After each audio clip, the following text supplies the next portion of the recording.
Well, hello, hello, hello, everyone. It is that time again. For those of you who don't know who I am, Reverend Joanne Angel Barry Cologne. I'm the founder of Holistic Healing Magazine, and I'm super excited to come and share some insight with each and every one of you. Every month, we have an amazing cover feature that graces the cover of the magazine. And I always like to have a little conversation with them about their experience prior to being the cover feature, and then, of course, being on the cover. So we're speaking about the July issue, and I was hoping I'd have a better thing. Maybe I need to unfog my background. So let me see how I'm going to do this. Here's my. Let's see. There we go. There we go. So July issue. And gracing the cover is Miss Tammi. So I have her right here with me. So Tammi, share a little bit about who you are, what it is you do, who you serve, and then we're going to dive into some questions. Hi, Joanne. Thanks for having me on today. I appreciate the chance to be a cover girl, and I am in Port Angeles, Washington, which is about 3 hours west of Seattle. And many, many moons ago, I went into the military right after high school, and about 4 years ago, I moved back here. That itself has been a journey. I focus on the issue of hoarding, excessive clutter, and helping, I would say, more families and the adult kids of these situations work through them. And I do provide some consulting and a group, and I have a podcast around this issue, and just helping people understand that hoarding is about way more than stuff, and we need to address a lot of the underlying issues, so that we don't recreate that situation in our own lives, and hopefully other people don't recreate it in their own lives. So, um, yeah, I live in the country now. We have a garden, some critters. So, um, I'm happy to be here and talking with you today. Yes. Tammi and I have known each other for what, since the pandemic, 2020? I Yes, think at that's least sort of 2020, I think. I think that's sort of when we met. And since coming together and meeting Tammi, so much has changed for me in regards to how I do look at things, meaning materialistic things, whether it looks like clutter. And every time I get together with Tammi, I'm always sitting at this table, and it seems to be that there's a lot of stuff on this table more than it was the last time Tammi and I were together. And that usually happens with a lot of people, is that we collect things over time. And I drew a liking to Tammi based on her insight that she has, her brilliance, and the fact of that, at least from my perspective, she's the only one that's really sharing wisdom about not just decluttering, which is a common thing to do. We all declutter. We do what we call spring cleaning, maybe holiday cleaning, whatever have you. But Tammi goes into it in a much deeper perspective in regards to how our clutter can very well become more of a hoarding issue.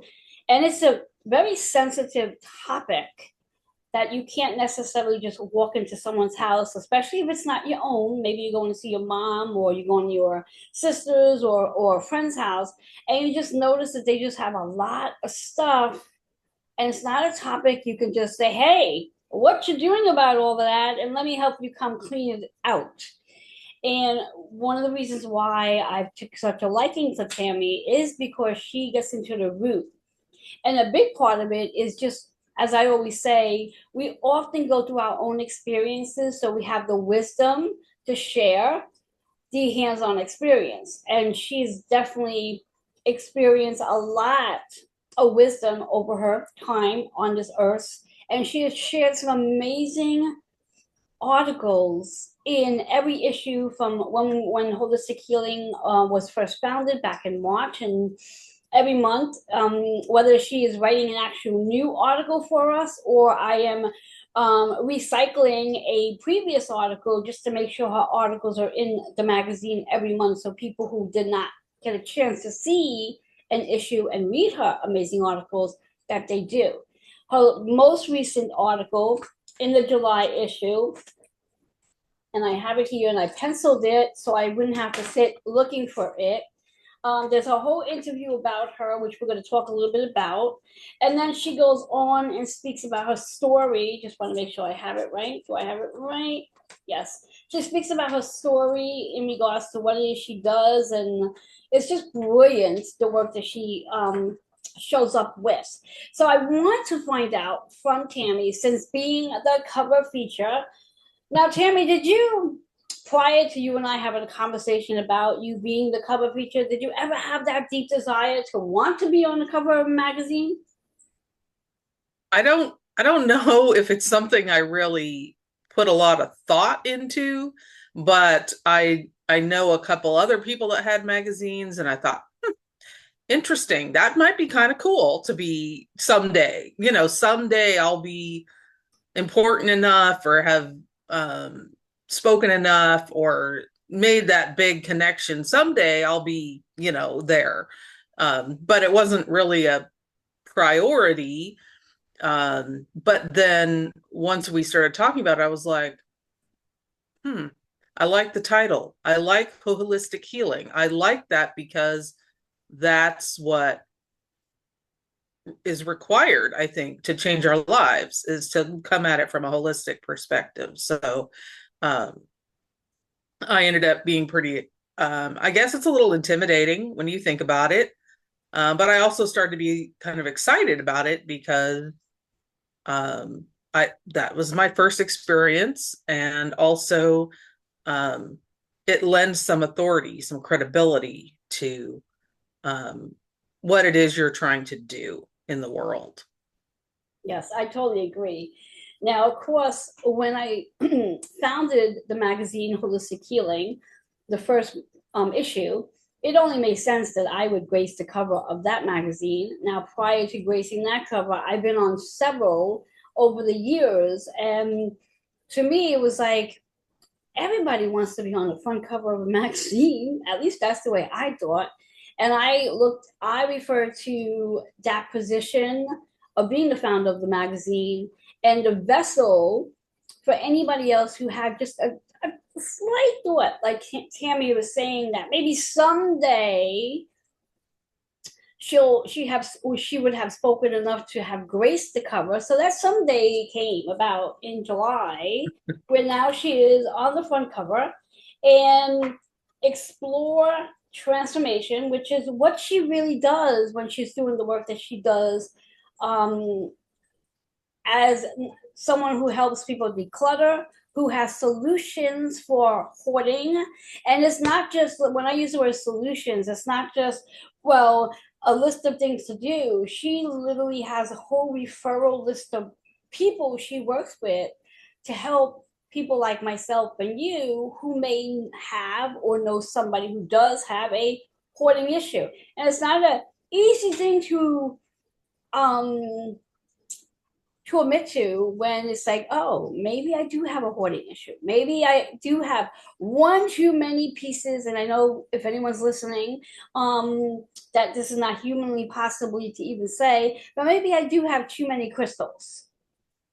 How can you have too many crystals?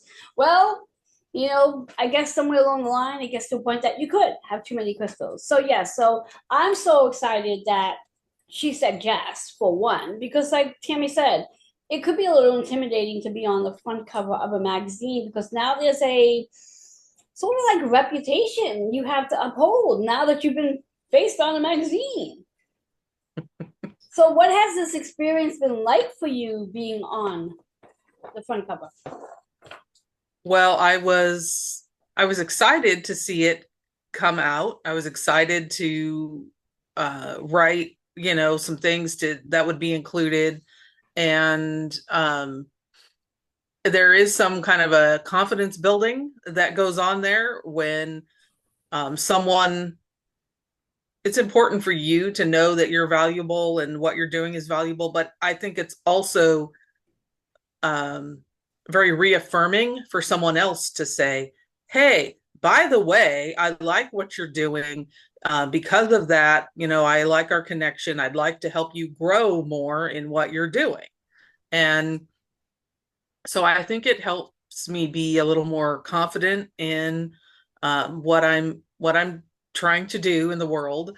But also, I was in a PR class and media, and being on a magazine gives you some credibility if you're trying to get additional interviews or move into more of a expert type space. And it helps when other people are saying, hey, this is my go-to person for this. It's not me saying that. So um, I think it's made me kind of pause and say, okay, what else can I do?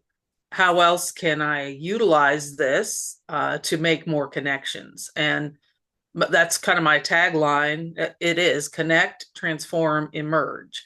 And what I see in our world, just broadly, is a real disconnect between ourselves, our emotions, medically, mentally, physically. And so that's where hoarding, trying to, too much stuff fills the gap. And that gap creates a disconnect. And you have to look at ways to transform how you're thinking about things, which is the first step to transforming your space. And then you're reconnecting, you're emerging into the next version of you, if you will. And it can be really challenging to shift where you're going if you're stuck in a situation that you can't solve. And that's generally what I see in hoarding. There's a lot of trauma, there's a lot of unresolved issues, and the stuff is manifesting that in the person's space.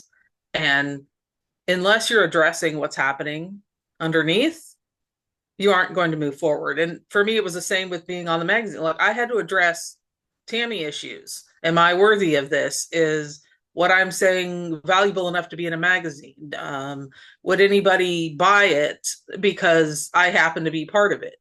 Um, but also, once you get to that point where you're like, huh, yeah, I've had some feedback over the years that says this is valuable. I've had people tell me their story when I wasn't even talking about, I'm at something that's completely unrelated to what I actually do. And people are telling me their stories and their experiences and growing up with it and dealing with aging parents. And I'm like, holy cow, this is such a common experience for so many of us that we need to feel like we can talk about it without being judged, without being criticized.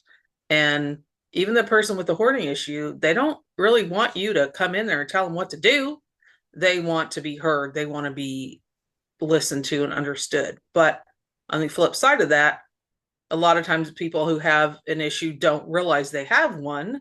And that's where the challenge comes in when you are the friend, the neighbor, the kid, um, nursing, maybe your parent wants to age in place, and you all of a sudden discover that that's almost impossible given the circumstances they're living in. And then they fight you to correct it. And with not understanding that these decisions are required in order to help them achieve what they're after, whether it's moving, downsizing, or staying where they are. And so there's just a lot of common things that are happening.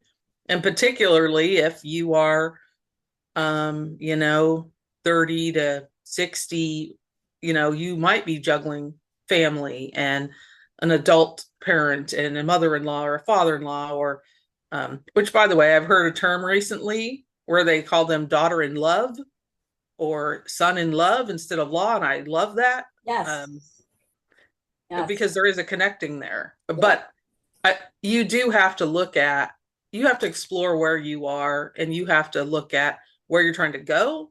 And a lot of times you just need someone in that middle to help you say, so you don't like waking up with dishes in your sink. How could we address that? Exactly. Um, so there's ways that you can do it, and you don't need to beat yourself up over it. It's just there's steps and a process, and you can definitely figure out what works for you. Excellent. And I do want to point out, as Tammi was sharing or questioning, is what she has to share. worthy enough? Is she good enough to write an article and for people to read it? Are people going to read it?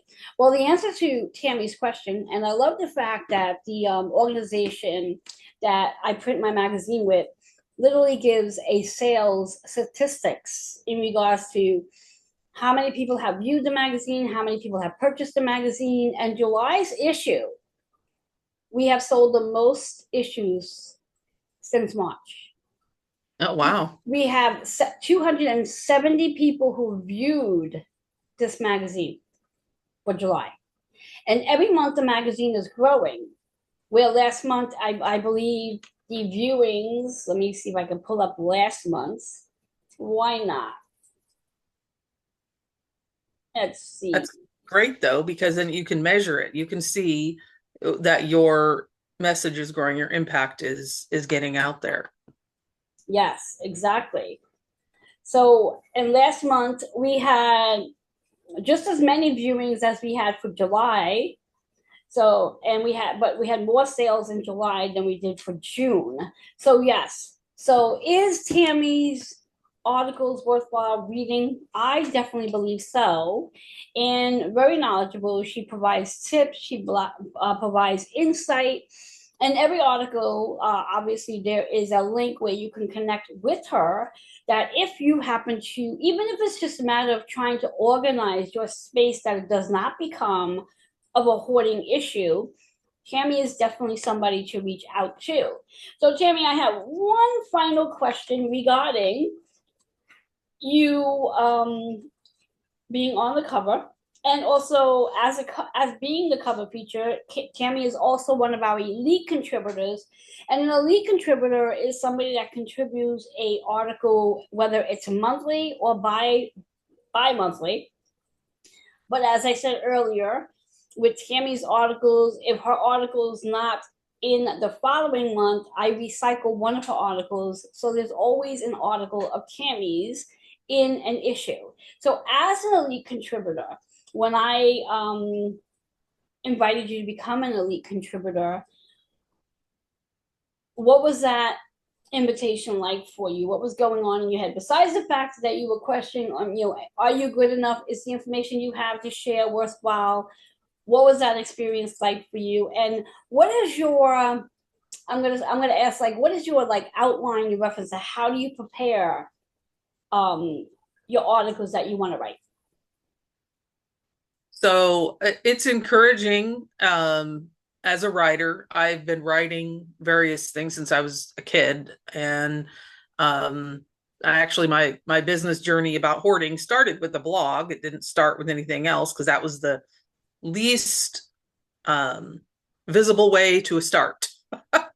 So you're not on a camera, you're not, you can be still hot, kind of hide, if you will.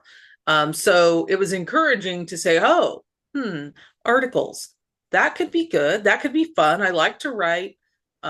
Usually I would start with, hey, do you have a topic or a theme for that issue? Like asking you, the founder, hey, is this what, and then kind of running that by you. A lot of times I know, like, I want to write the thing and then ask, but for me, it makes a lot of sense to say, hey, how do you want this to look? Asking questions, what's the word count? What are other people contributing? Can I support that or highlight that in a different way? So usually I know there's like very specific ways people do this, but a lot of times I will start and just dictate something into like a Google Doc, and it's just thoughts. I'm downloading thoughts about that issue, that topic. I might come back and do that a couple different times. Um, Other times I'll just take, pen to paper and be like, hey, I'm going to just jot all these notes down. And then I'll come in and type, or I'll edit what I wrote and kind of come up with that first draft. But that's been a process for me to learn, because generally I want to write it once and be done. Well, that's not really how it works well, especially if it's going to print in someone else's magazine. Like, you want it to at least read clearly, and you want to make sure the message you're trying to get out is there. So I have done, obviously, the very regimented ways that you write a school paper, you do different things like that.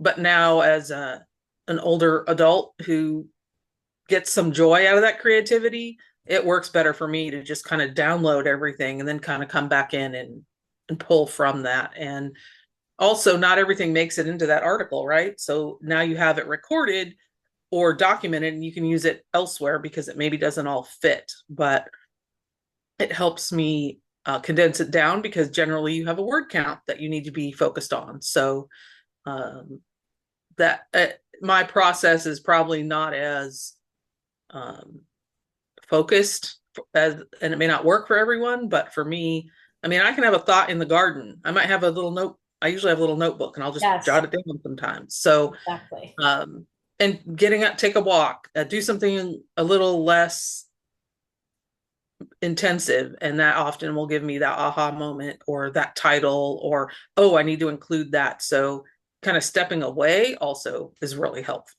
for me. Yes, I love that. Now, for me, and you may want to apply this as well, especially when there's word count involved.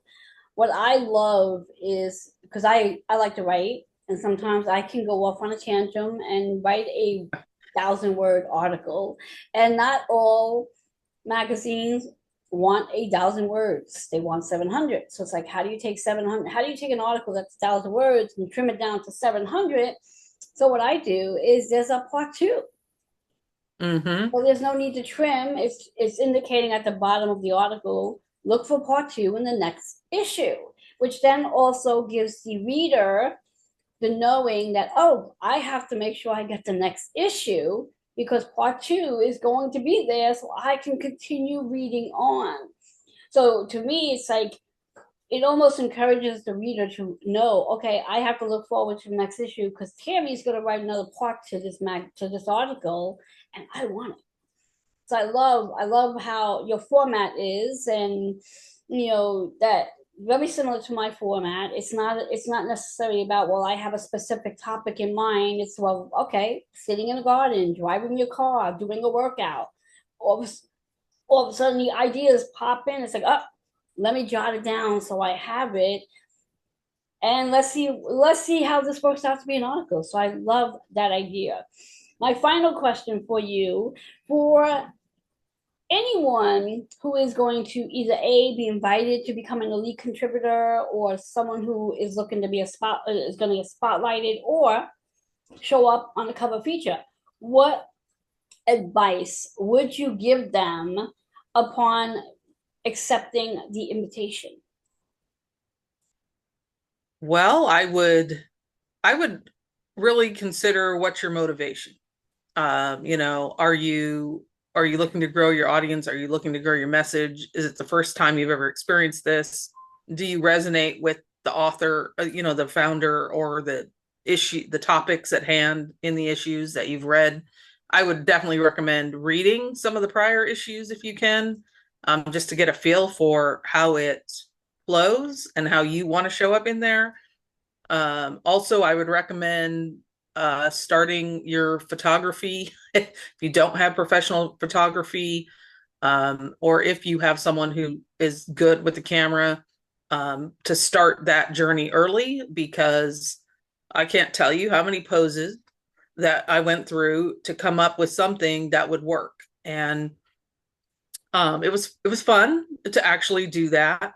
And so kind of explore how that will go for you. And then I would say have fun. Like consider how maybe you've never had this experience and how can you show up for it, but enjoy it. Like it doesn't have to all be stressful. It doesn't all have to be anxiety producing. It can be fun, it can be enjoyable, and ask questions so that what the expectations are, for the whole process, or know your word count. I love the idea actually of part one, part two. I have to kind of wrap my head around that, but I like that because it does encourage people to continue, and you don't have to. It's kind of like the difference between writing a really short post and a long post. Like you have to decide which one you're going to do on some platforms.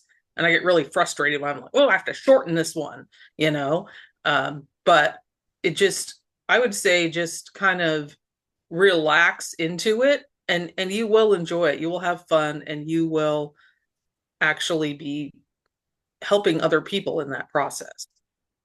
So be brave. Do it. I love that message. I really do love that message, to be brave and to just go for it.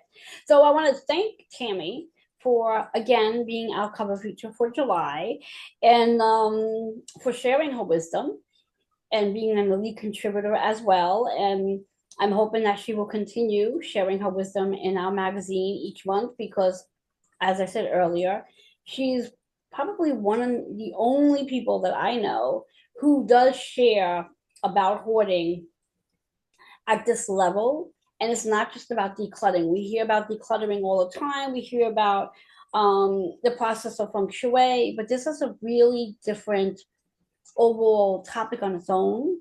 And if you're not familiar with hoarding, and or you know somebody that does have a hoarding issue, as I mentioned earlier, please go ahead and reach out to Tammi about um, these questions that you may have, and embrace it. Now, for those of you who are interested in learning more about how you can become an elite contributor, or if you would like to grace the cover of the magazine for 2026, I am currently accepting applications, and we do have a few months left that need to be filled. So you can go ahead and reach out to me at healingwithin76@gmail.com. And the next magazine will be coming out the first Wednesday in August. It's as scheduled. In fact, I have it literally sitting right here on my desk, but I'm not going to let anyone see it just yet. Everyone gets to see it at the same time. I only have the privilege of seeing it early. With all that being said, again, Tammi, thank you so much for being here with us and sharing your journey, your wisdom. And once again, we're just going to hold up the magazine. Okay, and her amazing issue right there, all about what she does. Love it, love it, love it. Until we meet again, folks, have a great day. Thank you so much, Joanne. Thank you.